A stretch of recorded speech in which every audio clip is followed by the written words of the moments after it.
All right. Well, I don't even know why we're laughing today. Welcome back. Episode 6 of the All In podcast is here and ready to go for you. Big show today. We're going to talk to Alexa Ross from CBS 4 Indy. She's going to tell us everything we need to know about Colts, but we're also going to have a really important discussion about women's sports and where we are going, how we're doing at that, and whether we are doing better than we were just a few years ago. You're not going to want to miss that conversation. All that and more coming up right now on the All In podcast. Let's go.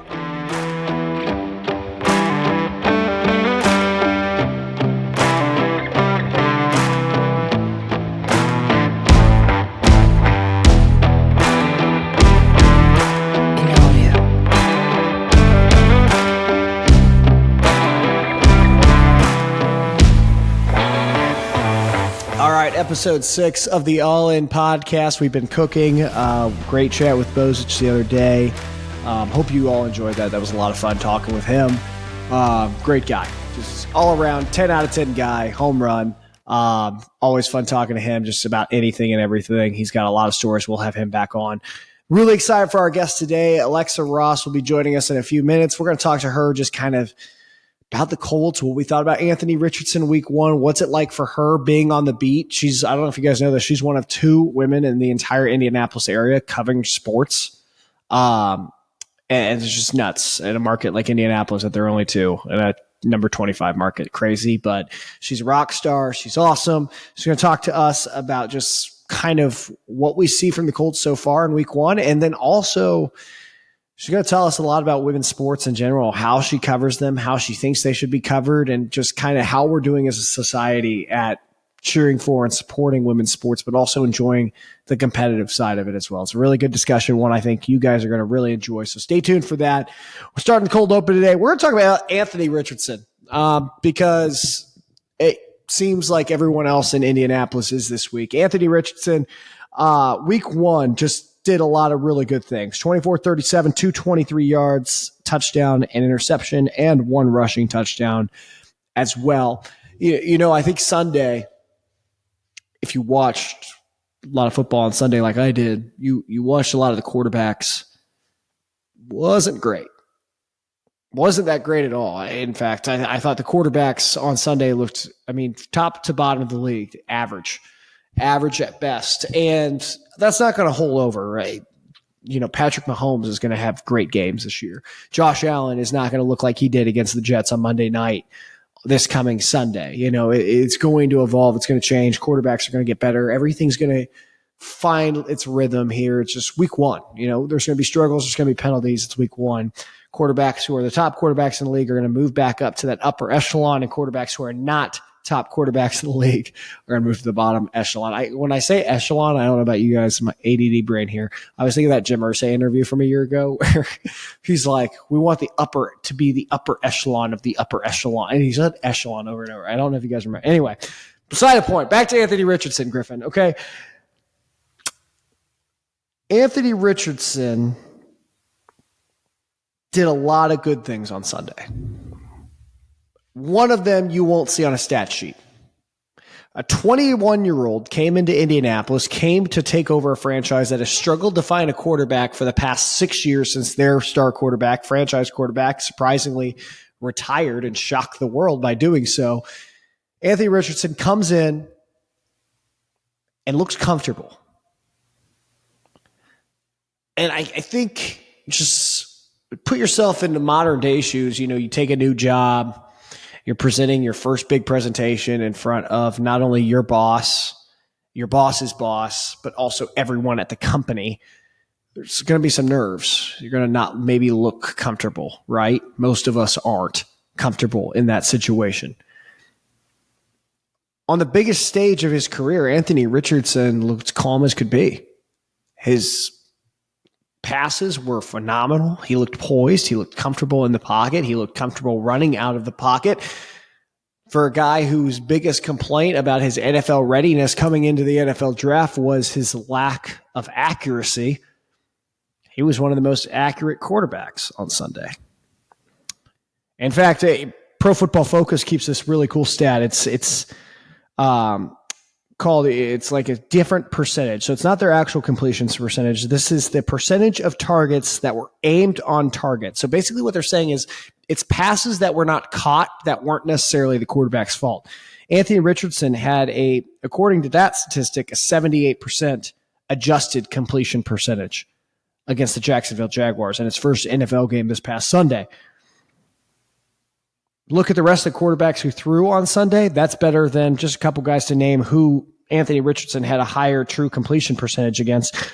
Higher than Matthew Stafford, higher than Justin Herbert, higher than Mac Jones, higher than Bryce Young, higher than C.J. Stroud, two guys who were drafted near Richardson, higher than Patrick Mahomes, who looked okay against Detroit. I mean, just didn't look – he was missing Kelsey, but it didn't look the same. Anyway, what's more impressive to me, that percentage and that adjusted completion percentage was higher than Tua, who by far had the best day of any quarterback on Sunday.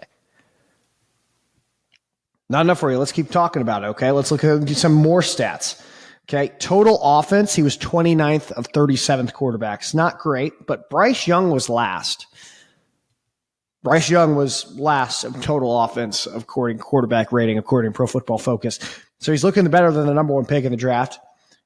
And of that total offense, he ran the ball. He was the 26th best running quarterback on Sunday. That's better than Jalen Hurts, Bryce Young, Tua, and Josh Allen. Josh Allen, another one of those guys like Patrick Mahomes, didn't look normal week one. He'll get that back, guaranteed. But here's what I really want to point out to you. Listen to these numbers, and I'm going to rank off to you. He threw the 10th most attempts of any quarterback in the NFL during week one. He had the 8th most completions.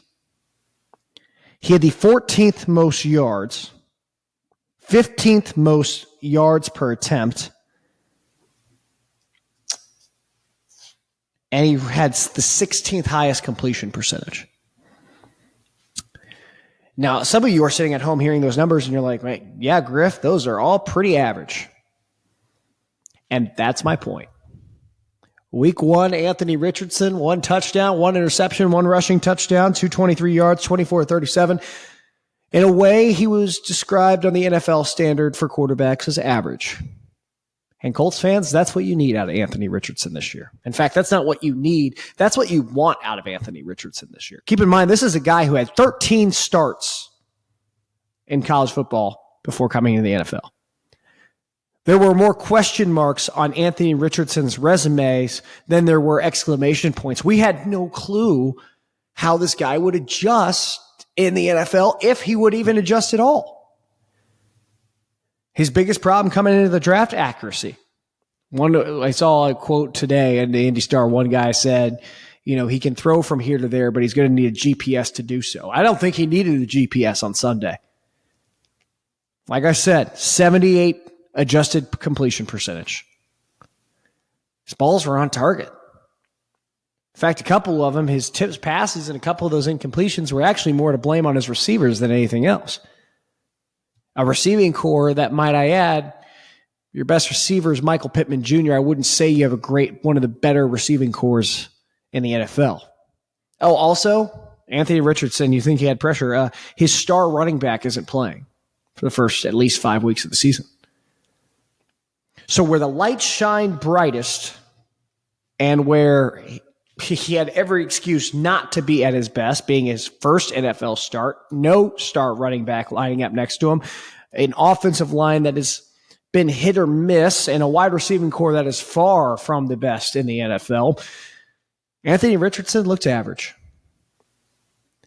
And he was supposed to look like the worst quarterback in the NFL. It felt like we were going to talk to Alexa Ross in a few minutes. It felt like we were building up that Anthony Richardson would actually be the worst quarterback in the NFL this season, and we were going to have to sit back and watch him turn the ball over, watch him get injured, watch him get hurt. And don't get me wrong, we saw some of that on Sunday, but we also saw a lot of good things on Sunday.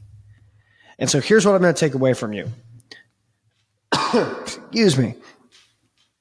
Anthony Richardson being average is the Colts being ahead of schedule right now. They're ahead of schedule because they have a guy who is going to be able to find guys, get them open, throw the ball down the field. He has one of the strongest and smoothest arms, as Alexa's about to tell us in a few minutes. It's just one of the purest throwing arms she's ever seen. and Anthony Richardson being an average NFL quarterback this season. I'm taking that from, we're probably going to see close to 50 quarterbacks play in the NFL this year, probably more than that. I take average as being anywhere from 30 or higher as far as overall rating. If he's 30 or higher, and Colts have one of the 30th best quarterbacks in the NFL, and keep in mind, that's like with injuries, guys. So what I'm saying is if he's one of the 30 best quarterbacks in the NFL, one of the top 20 realistically is when you factor in the injuries and guys who are coming in and guys who lose their jobs, et cetera. If he's top 20 in the NFL, Colts are fine. Colts are exactly where they want to go. They're building a franchise. They're building a team. You have to do it one step at a time. And Anthony Richardson, being an average quarterback through week 1, if he can do it through week 2, Colts fans should feel pretty good, even if they are 0-2 to start the year. So that's my Anthony Richardson rant. Really impressed with him. And I think he's even a better kid. Okay, he's a good kid. At 21, he's wise beyond his years. James Boyd wrote that article last week about the pressure he's faced growing up. If you haven't read it yet, you need to go read it because it's awesome.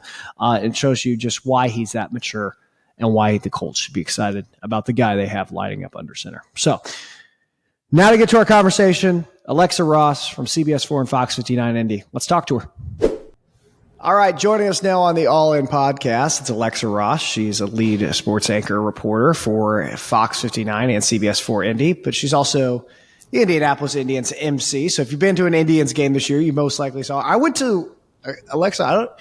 to 6 Indians games this summer, which I think is like more Indians games than I've been to in my entire life combined. They are a lot of fun. They're so much fun. I love being at Victory. I just love being around AAA ball, especially. Obviously, minor league baseball is always so much fun.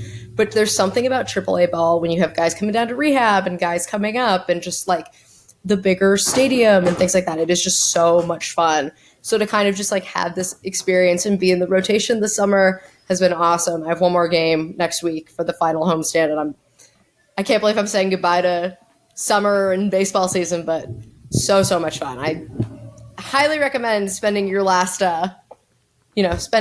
week of the summer.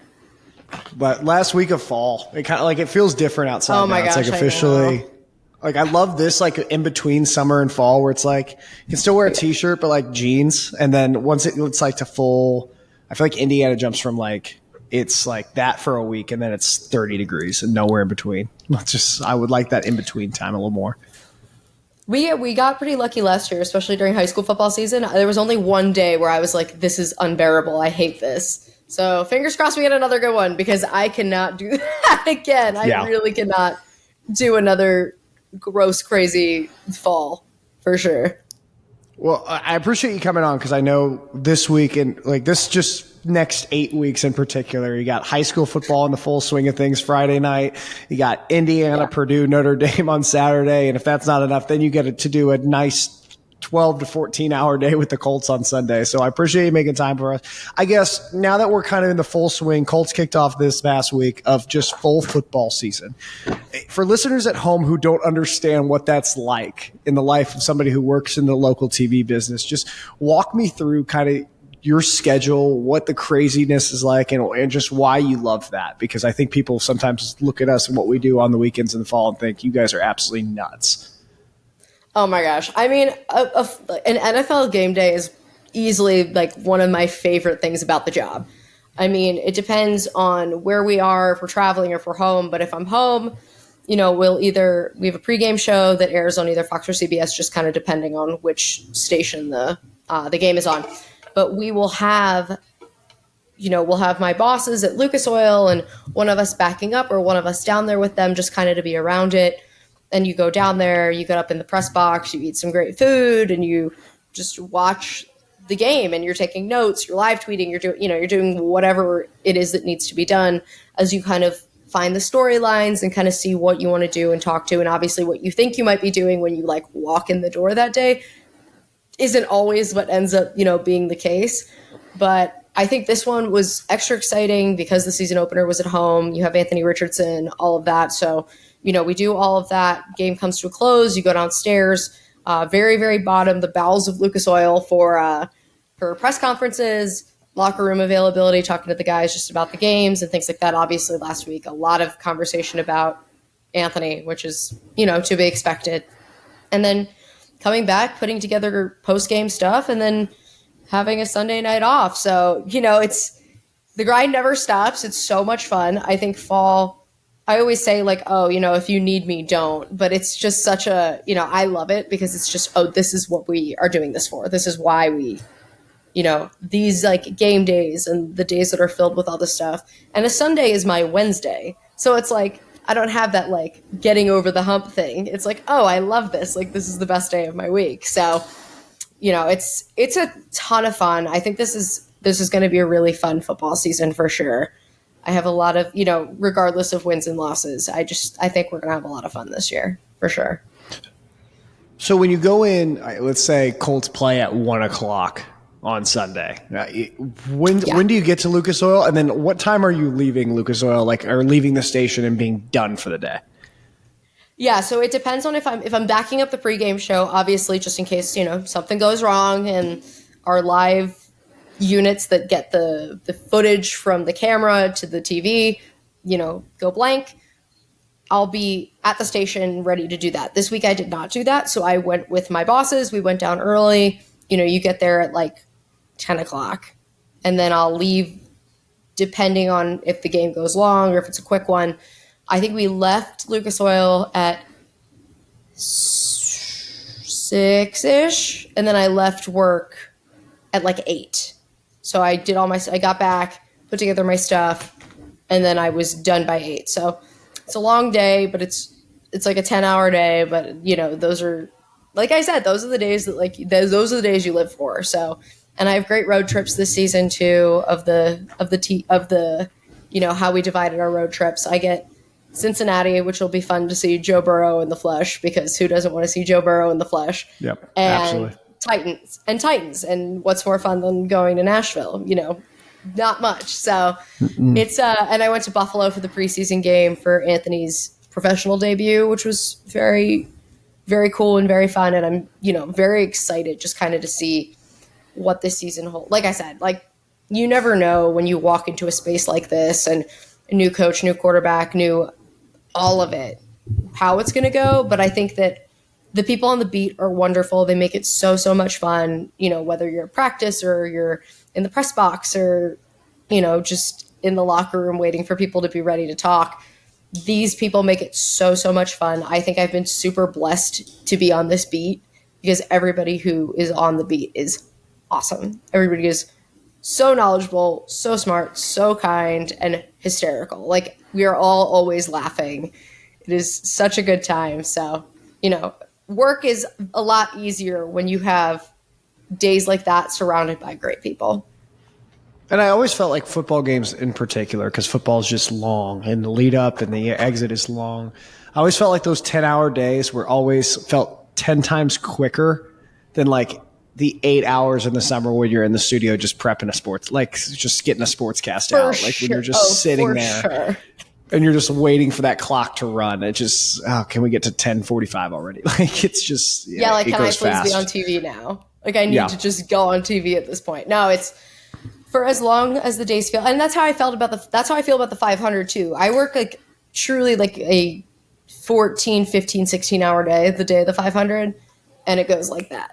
It's so quick. It just flies. And I, by the end of it, you take a breath and you're like, oh, I'm exhausted. I'm so tired. But in the, getting to that point it takes a little bit. So I think the days that are jam packed and full of energy and things like that, those are the days that make those long 8 hours that kind of drag worth it for sure. So you were there Sunday. Tell me about Anthony Richardson. What is the vibe week 1? How are we feeling looking at him after his first NFL official regular season game? Yeah, I think the biggest thing that sticks out to me, which obviously is not something you can see on a stat sheet, is just how poised he is. I mean, nothing rattles him. Throws a pick is not, it's not like it went from bad to worse the way some of the other rookie quarterbacks games went, both in the preseason and in week 1.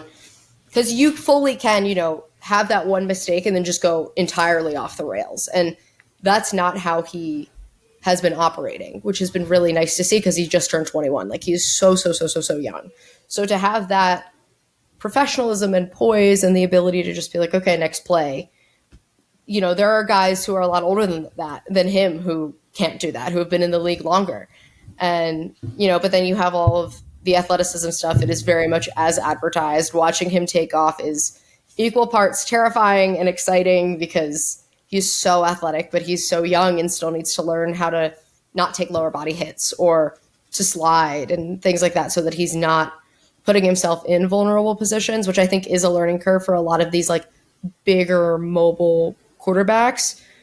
But as far as his athleticism goes, you have that, but then also you watch his release and it is beautiful. I've truly never seen a release like his. It is just easy, clean, fluid. It's like watching, I don't know, like a ballerina dance. Like it is just beautiful. And so to kind of see him settle in, get his first touchdowns, both passing and rushing, I think that that gives him so much confidence. It gives everybody else confidence in him. And I think that people really do trust that he's putting in the work. During his intro press conference after he got drafted, I remember I asked him, it was one of the last questions of the day. I asked him, this is a franchise that really has been defined by like elite quarterback play with Peyton and then with Andrew. Yeah. And you're next. You're the next face of the franchise. Like, is there pressure? And his immediate response, not even having to think, was, it's only pressure if you're unprepared.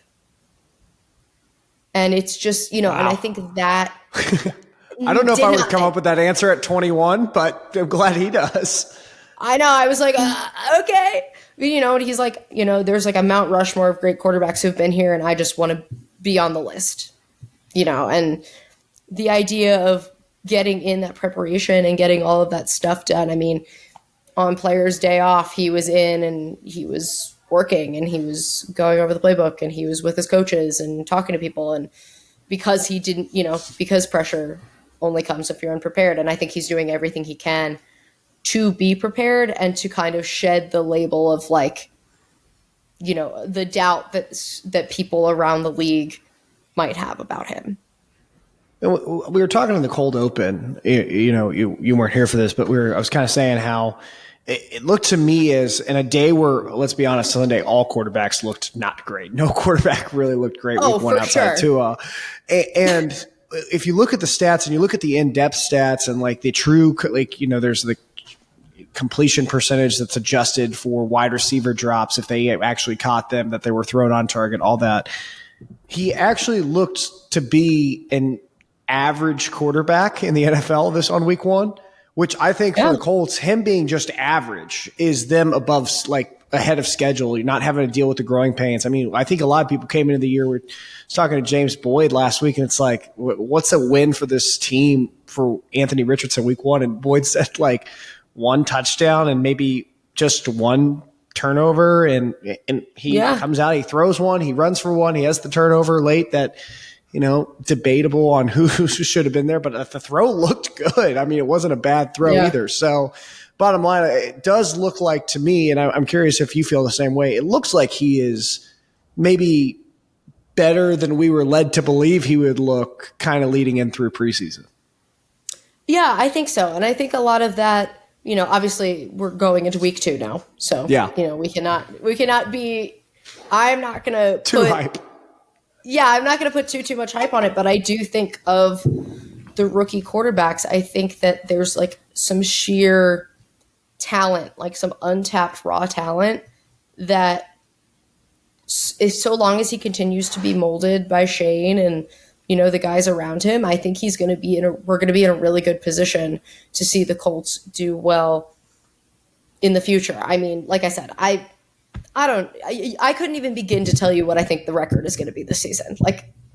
And frankly, I don't think anybody really cares. I think people are more concerned about seeing an upward trend for this young kid to be better and like get better and all of that stuff than not. And I think that that's going to be the biggest thing is wins this season will just be him looking better and better.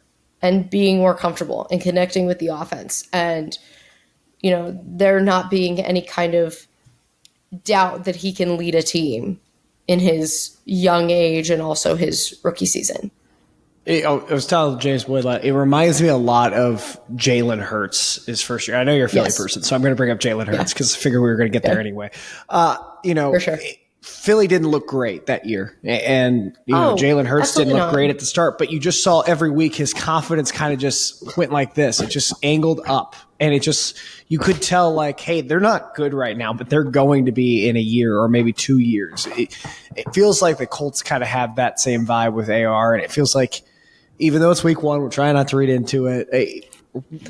Week one was a big test of kind of how you're only going to get more comfortable from there. The confidence is only going to grow. And so far, looks so good. Yeah, I think that especially when you're given when there is that pressure of being a top 5 pick, being one of a quarterback class that has had a lot of hype and conversation about, surrounding it, to be the one to go out and look the best certainly does a lot, especially when one of the other ones plays in your division as well. So, I'm interested to see how they match up with the Texans. I'm excited to see the rookie quarterbacks, together in that game. And I think that'll give us a much better indication of how he kind of stacks up against CJ and then later in the season with the Panthers with Bryce.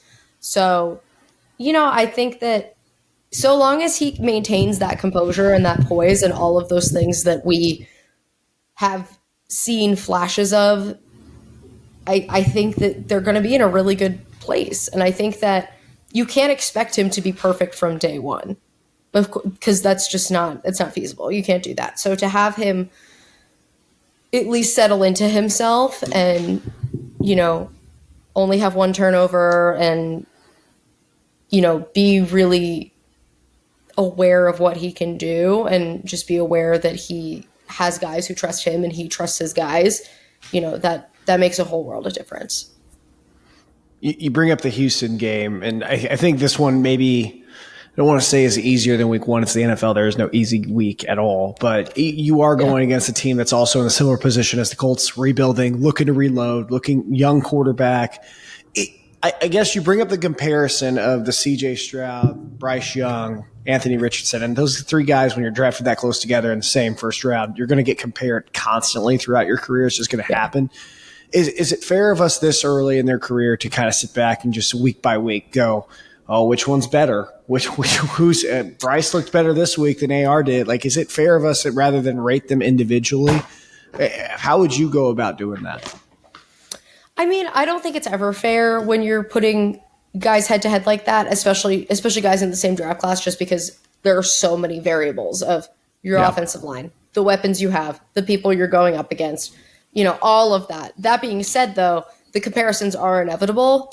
So take advantage of the fact that you won week one. Of the 3 of you, you looked the best and, were the one that stood out to be oh, well, there's this. But I also think the expectations for Anthony are a lot lower than they might be for a guy like Bryce Young for the obvious reasons. You have, and same with CJ Stroud. I mean, when you are in a, James Boyd famously called Anthony Richardson a project quarterback to his face.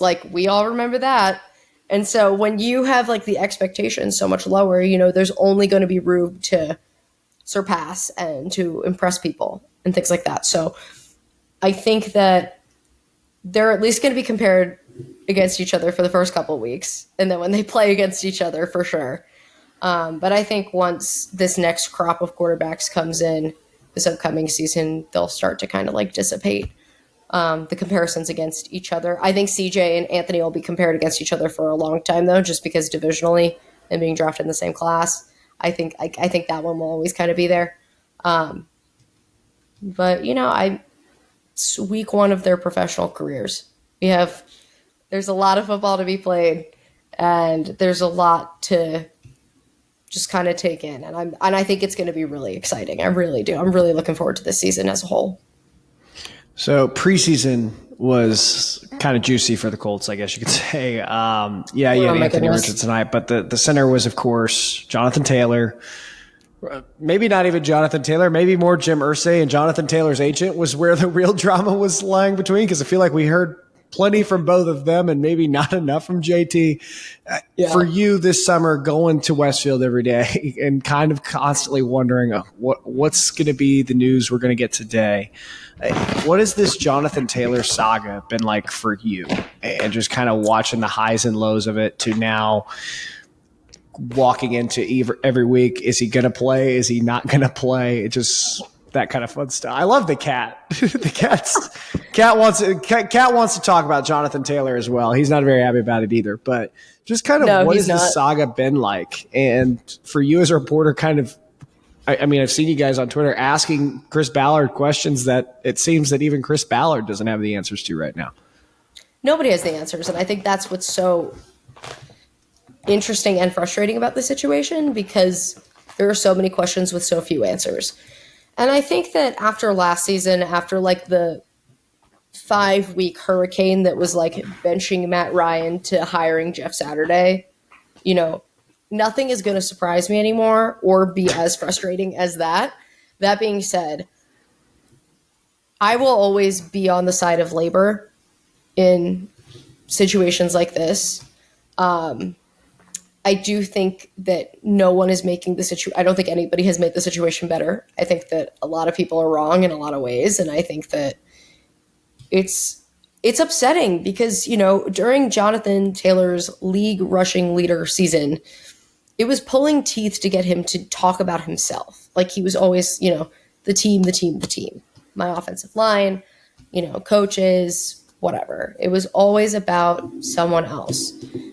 And just to kind of see that humility, or what felt like humility, be gone through this like very public feud with an owner who already is very outspoken and is known for being such, is a really, it's a weird thing to kind of sit back and watch, because you have different sources from inside the building and outside the building, and everybody kind of has their own take on it. But like they say, I mean, there are 3 sides to every story: Jim's, Jonathan's, and the truth.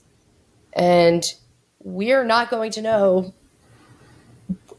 we're not going to know until, and right now we're just going to kind of be in limbo until week 4, until JT might be getting taken off of PUP or not. So we kind of just sit here and exist and wait, because there's nothing really else that can be done until week 4. And then maybe we'll have more answers about what could happen ahead of the trade deadline. And there are people who are in need. I mean, there are teams that have lost running backs. There are teams that could use him, but what they want in compensation, no one is going to pay.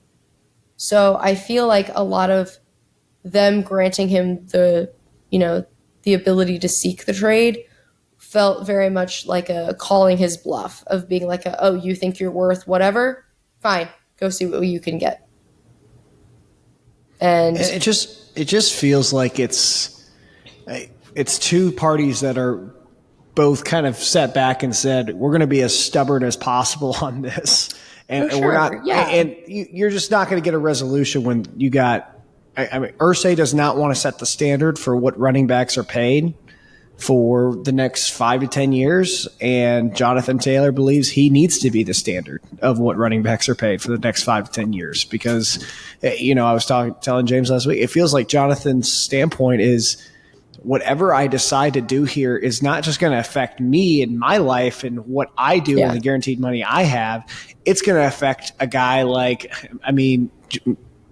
name a running back in the NFL who's got a contract over the next 2 years, because everyone is going to point to this Jonathan Taylor deal and say, well, then I'm going to go do that depending on how this plays out. And what I think it's really disappointing is, I think Jonathan Taylor is a good guy. I think Jonathan Taylor does not like how this has played out, because you've said it. He's shown that who his character is when, I think oftentimes when we are the most successful is when our true colors show. And I think his shown to be extremely unselfish, extremely about the team. And I think what's frustrating is right now he's not even able to just go show his worth, go prove it. Exactly.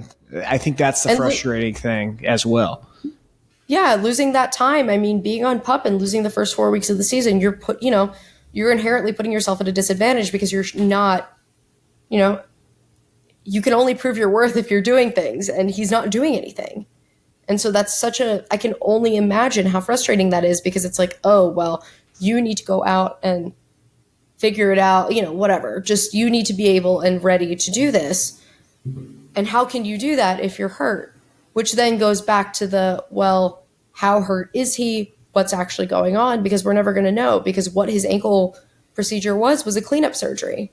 EJ Speed got the same one and was back and playing and fine. So there are going to be a ton of unanswered questions, and speculation's only going to continue until we hear from JT, because he's the only person who hasn't talked. His agent has been outspoken. Jim Irsay has been outspoken. Chris Ballard has been outspoken. Jonathan has sort of talked, but not on the record or to media. So this is something that we might just have to watch play out, and hopefully doesn't go to the court of public opinion. That's actually ironic you finish on that, because that's where I'm going next. Is, let's say week 5 or 6, he's off the PUP list, he's available to play. One, do you think the Colts play him? And 2, what will that reaction be like when he returns to Lucas Oil Stadium? I mean, this is the same franchise that booed Andrew Luck when he announced his retirement. So yeah. What will that be like for a guy like Jonathan Taylor that already, I mean, you've seen fans on Twitter coming at his head, and it just, what do you expect Lucas Oil Stadium to be like that day? See, I'm of the opinion that he doesn't play this season. I think he's not going to play. That's my thought. I think that people are going to be petty and he's not going to play. That being said, if he does play, I think you're going to see a nice split reaction from the crowd, because I think the fan base truly has also been split by this situation, because everyone is kind of like, well, why is he being like this, versus the people who are like, yeah, well, obviously he should get paid because he's one of the best running backs in the league. So you have that kind of divide of the fan base. And I just don't think he's going to play. I just have a feel like there's just something in me that feels like there's no way he plays. What I struggle with is what I fear for him, I should say, is every single running back in particular that have held out for more of a better deal or for a different team never really came back ever, and never came back the same. Whether that was like ownership being like, we're not dealing with this. Yeah. Or whether that, I think of the classic, like the demise of like Le'Veon Bell and Antonio Brown, like just both of them kind of held out, did not like their situations. The Le'Veon Bell one was the first one that I think like we've seen, but we just never really saw Le'Veon Bell ever get back. And my fear is I don't want to see that happen to a guy who's as talented, but more importantly, as young, and was a late draft pick and doesn't, I thought James pointed out very well last week, it doesn't have the guaranteed money that high round draft picks have. It's not like he was picked in the first round. So he still needs to go get some form of security to be able to really and have the lifestyle that he needs to have. And it just feels like I hope he plays this season, but like you said, I agree with you. I think it's farther away. What is, if you had Chris Ballard's seat, let's just pretend like Alexa Ross is now the GM of the Colts. Ready. Don't know if you want that job right now, but let's go for it. I'd rather it now than like 9 months ago. Fair. That's a better point. What would your resolution be here, if any? Do you just say, you know what, we're not going to deal with this as a distraction, trade him just to clear it and just to be kind of have a clean slate? Or do you stay stubborn and say, this is what we're going to do? I just feel like this is so much further away from Chris Ballard than we want to admit that it is. Like, this feels like a lot of lockdown from a team owner, which then trickles down to your GM, who is very, aware of what his owner wants and needs and just who his owner is generally. That being said, if I'm in his shoes, I'm trying to make this better. I mean, I'm trying to fix it. But at the same time, is it something that is fixable? And, it feels like a relationship when somebody cheats or something bad happens or, somebody breaks your trust. It's never the same. So I wonder if this is a relationship that can be repaired. Per his agent, it's irreparable. But, I wonder what happens if JT fires his agent, hires someone new. And this is somebody who has worked with the Colts before. I mean, he's Shaq's agent. Which is why it just feels so weird. Like everything about the situation is so weird because it's not like he has no connection to the Colts or he's not done deals with Chris Ballard, Jim Irsay, the Colts organization, period. So, I think that if I'm in that position, I'm trying to fix it just because of how talented he is. But I also understand that that's me, a late 20-something-year-old woman, and not two men in there, not two middle-aged men who run a football team. Yeah, I think you said it well there. It feels like it's more Irsay than Ballard on this one. I even felt like some of Ballard's responses in his press conference, he's just like, I feel like he was essentially like doing the verbal version, just throwing my hands up in the air and just saying like, I don't really know what you guys want from me. Like I don't want this either. But you feel bad for him because his job is to bring great players in, keep them, and put the best winning team he can on a field on any given Sunday. And feels like Jonathan Taylor doesn't hurt those chances, especially if he's on the roster. But it's also, I mean, I guess you're in the locker room. Do you feel like it's been a distraction? Do you feel like it is awkward? Do you feel like if Jonathan Taylor said, never mind, I'm just going to play this season, we'll figure it out at the end of next season and walk back in there, everything would be fine and everyone would be like, yeah, sure, welcome back? I feel like a lot of the guys are on JT's side. I really do. And I think that they would be more than happy to welcome him back. I think that I really feel bad for the running back room, just like as a whole, especially these young guys. You now have JT on PUP. You have Zach Moss with his broken arm. You have Evan Hull, who's now on IR. They're now bare bones. So if I'm them, Jonathan's playing week 4.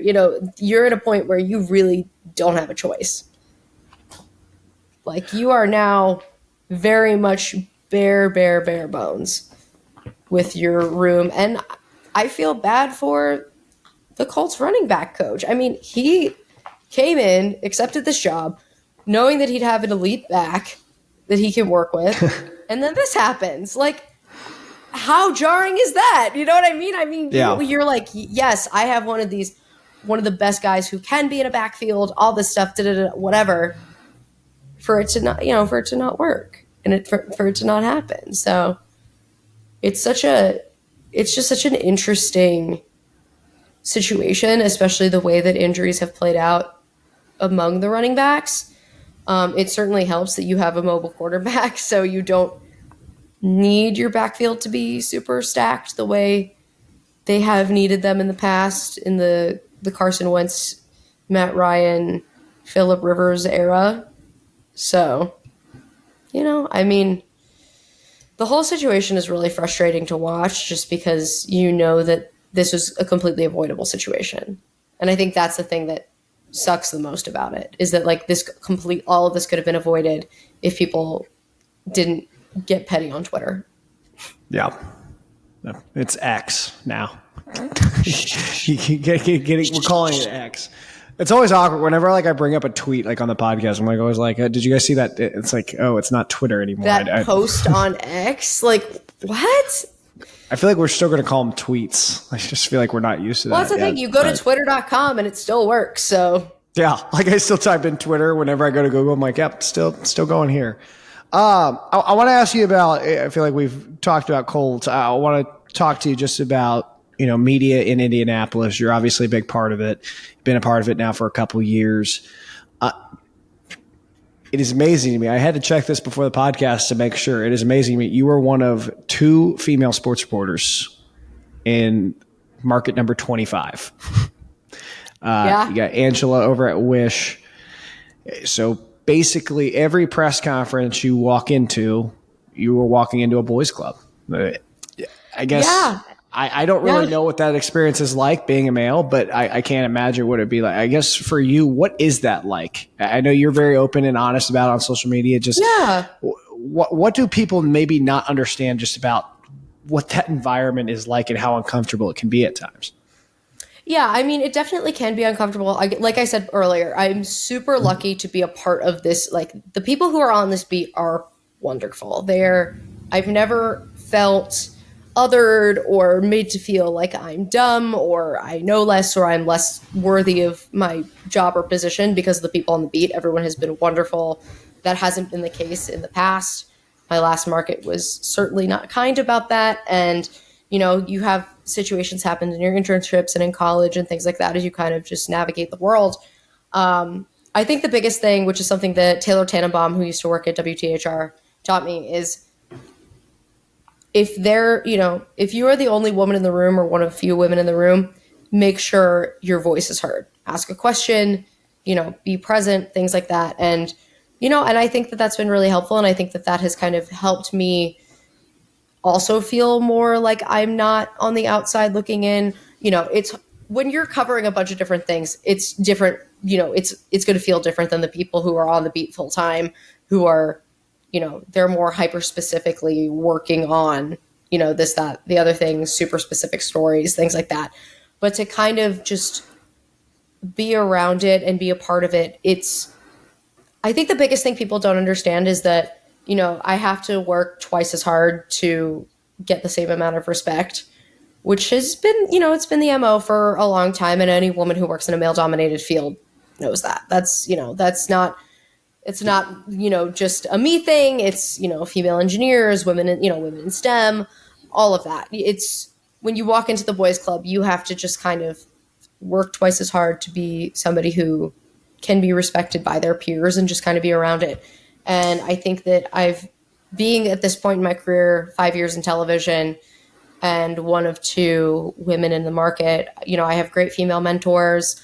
I've been surrounded by really great, I have a bunch of men around me who really uplift me and like my ability to tell stories and my knowledge and things like that.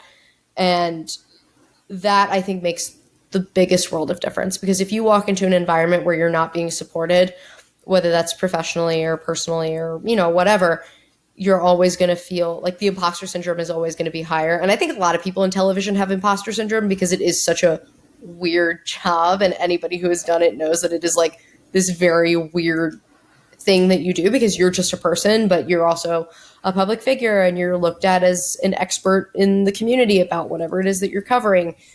But,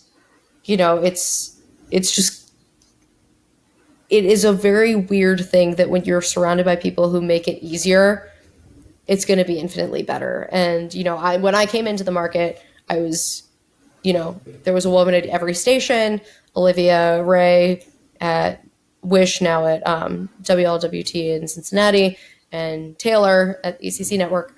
And it's been really nice to kind of have that. And also having someone like Lara in the Colts locker room all the time is really helpful as well, because obviously she's a team reporter and works for the team, but it is always nice to have somebody who does have that television background, who, is always a smiling face and somebody that you want to be around.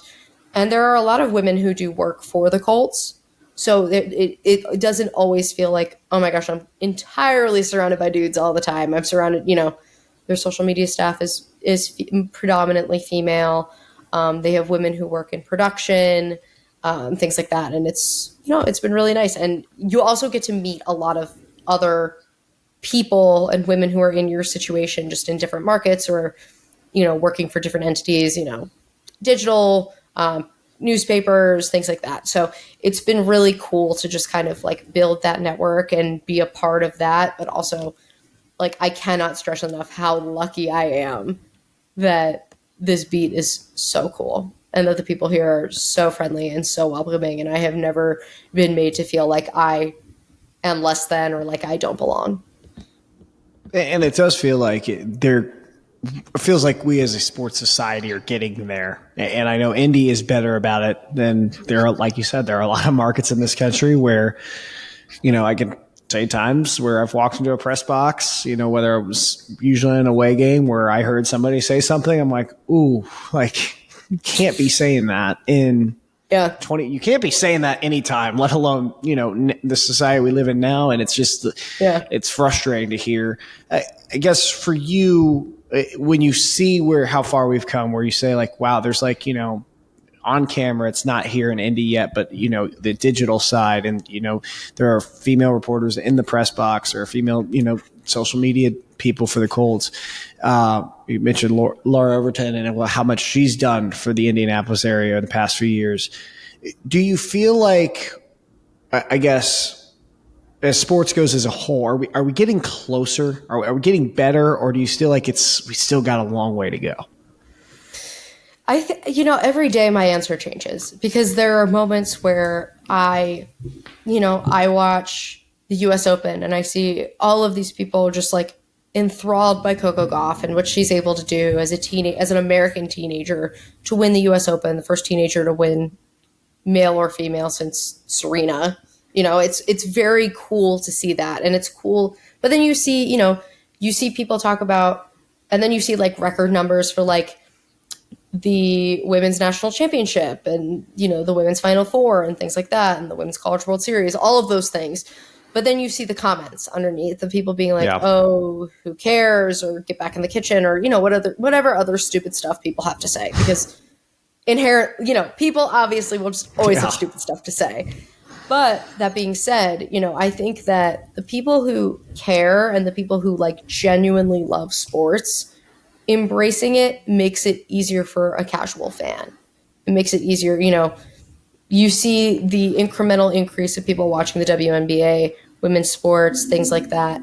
And I think that the more exposure there is, the better and easier it gets. So, which is why I try to be present and around and, just there with my coverage, so that I can also help normalize or usher in like comfort with people being like, oh, just because she's a woman doesn't mean she doesn't know what she's talking about. And I think that that's, I will always fight back with people who are like, oh, you never played the sport. Da, da, da. Like, okay, so neither did your favorite play-by-play guy. Like, okay, let's have that conversation. But I do think that, we're getting closer. I think there are always going to be people who are small-minded and have opinions and are very loud about those opinions, but you just have to keep, pushing forward, keep being a good role model for other women who are trying to do what you're doing and things like that. So I think that, it doesn't feel like there's a lot of progress, but it's like I think about where it is now than when I started my career, and it's like, oh yeah, like I feel a lot better, and I feel like it's only going to continue to get better. Well, I remember there was like it's one of the more awkward interview questions I ever got asked. I was at a job interview a couple months ago, and they asked me, they just promoted a sports, there was a sports reporter who was female to sports director, and they're like, are you going to be okay taking orders from a female sport? I was like, yeah. Like, that's my boss. Why is that? Yeah. Why is that even a question? But they're like, well, we've had an issue with a few candidates who would have an issue with that. I was like, how? I consider I had, when I was at IU, my favorite professors who taught me basically everything I know about this industry were Trisha Whitaker, Olivia Ray, and Ann Ryder. Like all three amazing women who are just legends at what they do. But I don't think that's an accident. Like, I don't think they are, in many retrospects, I think they are actually better at what they do because they've had to work twice as hard for it, and they've had to earn twice as hard for it. And I guess I'm curious to hear your answer. You mentioned like you get comments. I'm sure I'm sure it happens with Colts fans a lot, where you post maybe a Colts report or a Colts thought and Colts hot take, where if I were to post it, like as a man, like I'm not going to get any flack back. I've never played in the NFL. Yeah. I've played as many snaps as you have in the NFL. But when you post it, you immediately get the floods of, like you mentioned, like, what do you know about it? How do you handle that? What's your go-to way? Do you put them on blast? Do you mute them? What's your way of handling that criticism when it does come? It kind of depends. I mean, there are times where I will put people on blast because they're just saying like ridiculous, like stupid stuff, and I will put them on blast, and that's fun, and I enjoy doing that. More often than not, I just try to ignore it. But I am very lucky that I have a lot of friends who will kind of like jump to my defense, which like I don't need the defending, like, but it is nice when people are like, dude, shut up. You know what I mean? Like, it's nice and I appreciate it. I don't need it, but it is nice to know that people like are looking out and care. I have tried to not be as like vocally like putting people on blast as I have earlier in my career because you don't want to get in trouble. But, I block people. I don't care. Like, I'll block you if you're being aggressive or rude or like making me feel uncomfortable. Like, you're getting blocked. Like, I don't care. That doesn't bother me to block you. Like, that's half the fun of having a block button. So I have no problem doing that. I am totally fine with that. I know a lot of people who are like, oh, that makes me look weak. Da-da-da. I don't care. Bye. Get out of my space. Like, see ya. So yeah, I've had, it's more so, I think the thing that bothers me more is when people say things to me in person, and it's not about like, oh, you don't know what you're talking about. It's like aggressively like charge things about the way that I look, or like I got groped at a high school basketball game my first high school season, like had my thigh grabbed by a drunk parent, like a drunk dad. Like, that stuff is worse to me than somebody with a bunch of numbers in their username and like a stupid egg picture, saying things that are, unfounded. Like, I know who I am.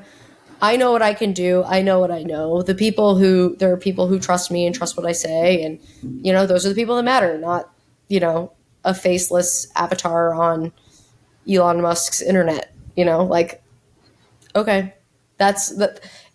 If your goal and prerogative is to just like be rude online, then like that says so much more about you than it does about like me and my ability to do my job.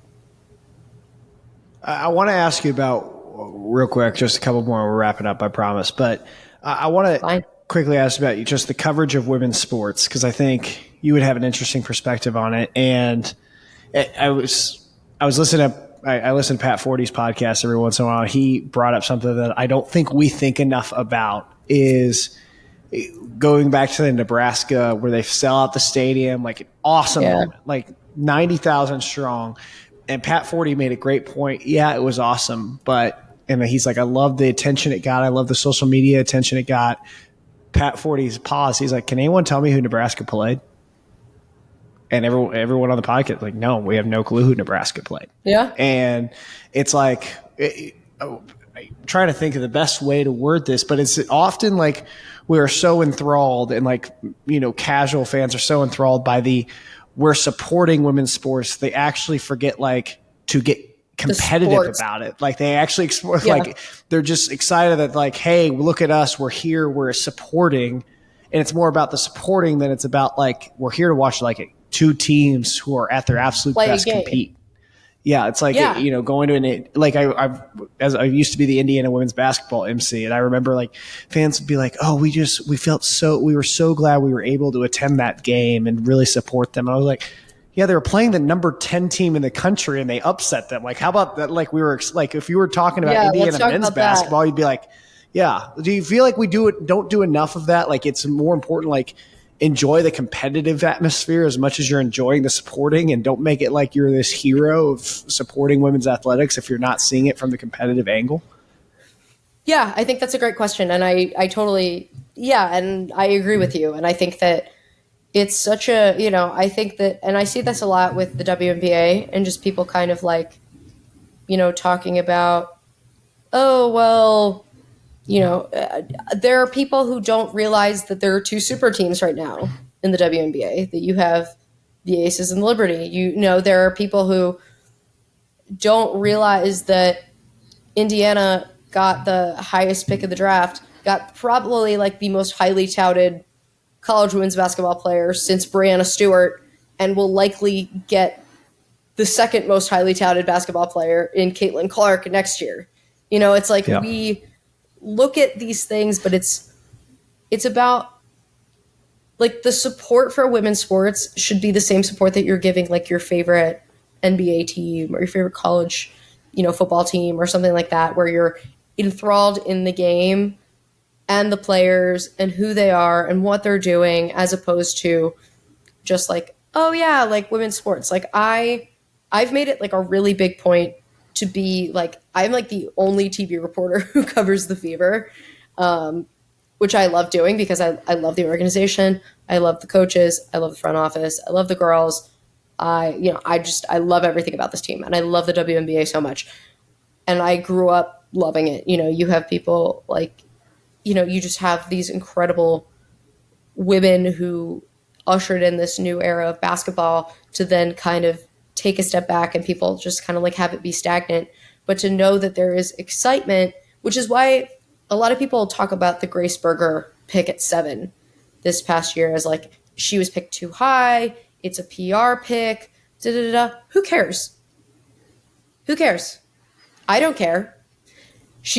You're getting fans of women's basketball who have been a fan of her for a long time to support another team. You're getting you're pulling real tangible fans into another fan base. Like, I don't think that's wrong. I think that's completely fair and reasonable. Also, not for nothing, she's a great guard. She's a combo guard. She can play the 1, the 2, and the 3. And when you have somebody who could do that, you're infinitely going to be in a much better situation than if you don't have somebody that's as versatile, just being able to, pick it up in your backcourt. So I think that it's I think we're slowly getting there with like women's basketball and things like that. I think we're going to be further behind in sports like volleyball, sports that aren't getting like necessarily the same mainstream coverage that men's sports are getting. Obviously none of them are getting the same, but like people can watch women's basketball and what's going on and the rules and you have the all encompassing picture of like what it all takes, as opposed to something like volleyball or, because volleyball is, how many times are you watching volleyball on TV? Probably once every 4 years for the Olympics. You know what I mean? Like, you're not regularly watching volleyball unless you played it. And then that's cool. And then, of course, you know what's going on. But I think that sports fans should embrace women's sports for the games themselves, as well as, what it means for equality in sport. My favorite excuse I always get, it's not as fun. I'm just like, have you watched like a volleyball match ever? Like, that's just nonstop entertainment for, sometimes an hour and then sometimes 4 hours. Like, it just varies. But yeah, it feels like it's okay. We finally are packing gyms. We're finally selling out Final Fours. We're finally like, people are now aware. It's one. I feel like step one was bringing awareness. Now it's like, okay, to actually watch the sport. And yes, It is different. Like, yes, a NCAA women's college game is going to be different from a WNBA game, and a WNBA is going to be different from the NBA. But college football is also a lot different from pro football. Like, it's a very different style. Like, but you still like both, and you spend hours watching both every weekend. And I think now that we have awareness, it's now kind of like, okay, can you sit back and watch this? And I think like an important thing is like, like if I have a daughter someday, I'll take her to a professional football game. If I have a son someday, like I will take him to like a WNBA, because it's about just learning the atmosphere and learning the intricacies of the difference of the two and like why this can be enjoyable. So I think they are getting, and it is enjoyable. Yeah, it is. Slowly but surely. And all you have to do is keep pushing forward. Three steps forward, 2 steps back is still a step forward. Yeah. So and I think you do a great job. You say you're one of the only TV reporters, if not the only one, who actually covers the Fever. And I think like that's a big step too of, we have a professional team here in Indianapolis that is not getting the attention it deserves. And and I think the other thing is like, hey, we're not at the Fever at every media availability, but if the Fever were to announce tomorrow they're leaving for, let's say, Detroit, the city would be up in arms. Why are we losing our WNBA team?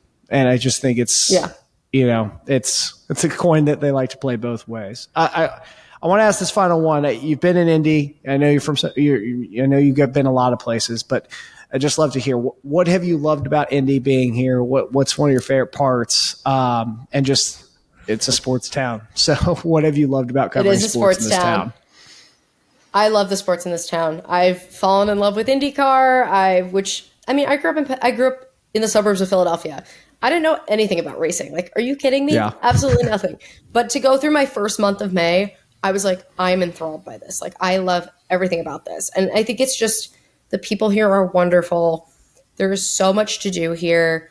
I moved here with zero expectations. I had absolutely no idea what to expect moving to Indiana. Like, I fully was just kind of like, we'll see. You know, like, I didn't know. But then I got here and I was like, wow, everyone is super nice. The city is super walkable and fun to be around. The sports teams are great. The people that I work with are great. Like, I couldn't ask for a better environment and a better place to be. And I think that Indianapolis is such a hidden gem and such an underrated city. And I just think that more people need to open their eyes and enjoy it because it is a really cool place. Eagles going back to the Super Bowl this year? I hope so. Fingers crossed. We'll see. Fingers crossed. Alexa Ross, you can follow more of her work on Twitter, X, whatever it is now. She's active on Instagram as well. And you can also watch her at any time you want on CBS 4 Indy or Fox 59. Alexa, thanks for coming on. We'll talk to you later down the line of the season. Thanks for having me.